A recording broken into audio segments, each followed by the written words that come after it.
Breaking news mga kababayan, kakaiba ngayon ang nangyayari na trend sa Russia kasi gumawa sila ng Ministry of Sex. Narinig nyo yun? Sex yun ha? Ministry of Sex kasi kumukunti na daw ang populasyon ng Russia dahil sa gyera. Kaya ngayon mayroong nangasiwa ng magkasintahan, ng mag-asawa at mga magsyuta para dadami ang kanilang mga anak. Well, narito ang ating kaibigang newscaster Palki Sharma. Ministry of Sex. You heard that right. Russia wants such a ministry to fix its falling birth rate. It has an aging population, low birth rates and rising mortality.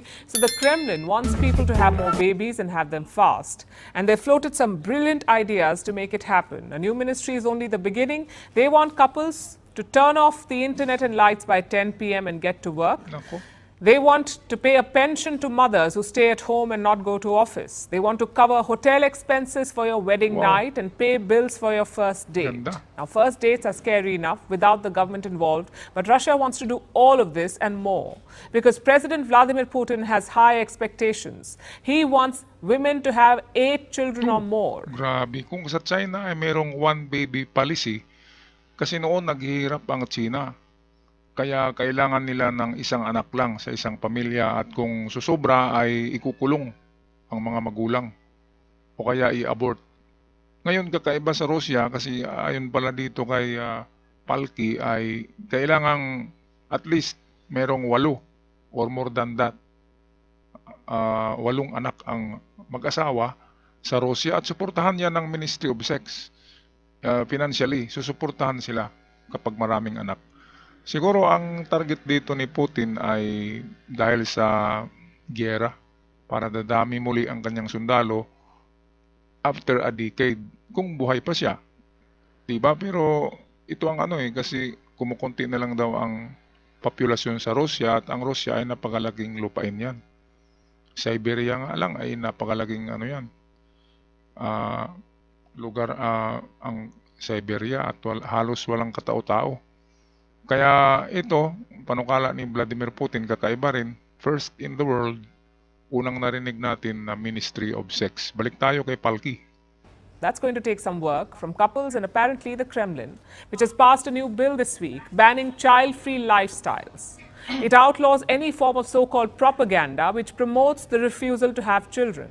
This includes material on the internet, in media outlets, in movies, in advertisements. Basically anything that promotes a lifestyle without children is banned. Over the past decade, they have seen a continuous demographic decline. Russia is home to some 145 million people. That's smaller than their population in 1991 when the USSR broke up, when the Soviet Union collapsed. Naku, 145 million lang sila doon. Tayo nga, 111 tayo eh. Kunti na lang, di ba? Pwede pala tayong magipagdigma sa Russia kung ganun. Kasi marami tayo. Kaya wag na kayong mga kababayan, wag na kayong mag-family planning pa. Kasi uso na pala ngayon ang paramihan eh. Paramihan ng populasyon para sa gyera. Kaya kailangan natin ng mga sundalo eh. Ang Israel nga dahil sa kukunti lang sila doon, nangangailangan sila ngayon ng mga Filipino soldiers na i-train doon sa IDF. Kasi kukunti lang ang sundalo ng Israel. Kaya ganun din sa Pilipinas, kahit na maliit tayo na isla, katulad noon sa Japan, maliit lang sila na bansa, pero napakaraming sundalo ang Hapon noon, noong World War II. Kaya ito na pala yung trend. Okay, tapusin na natin ang video. And this year, it is expected to shrink further by 500,000.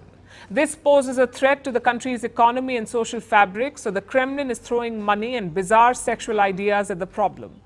In 2017, the global fertility rate stood at 2.5. By 2021, it was down to 2.3, and now it is 2.1. What is the ideal rate? 2.2. Naku, hindi lang pala sa Russia bumaba, nag-decline ang fertility rate. Buong mundo, ito yung sa buong mundo global fertility rate ay nag-decline 2.1 galing sa 2.5 noong 2017. So ang normal daw nito ay 2.2. Alam niyo ba, mga kababayan, kung ano ang nangyari, bakit nag-decline? 2018 ay na-introduce ang COVID virus, di ba? 2019. Ngayon, ang COVID virus, ayon sa mga ekspertong doktor, ay makapagbaba siya ng fertility ng tao. Lalo na yung ginamit na mga vaccine. Yung vaccine na para sa COVID ay COVID spike din yun, virus din yun na in-inject sa atin. Kaya in the future ay kukunti na lang talaga mag-decline. Dahil yan sa ang daming na-injeksyonan ng vaccine. Isang pagkakamali yun ng ating gobyerno at ng World Health na pa-injeksyonan tayo ng ganong eksperimentong vaccine.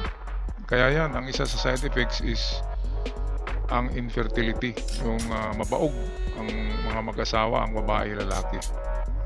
Okay, so tapos na ating video. Maraming salamat. Huwag kalimutan na mag-subscribe sa ating channel, mga kababayan. Paalam at ingat kayong lahat.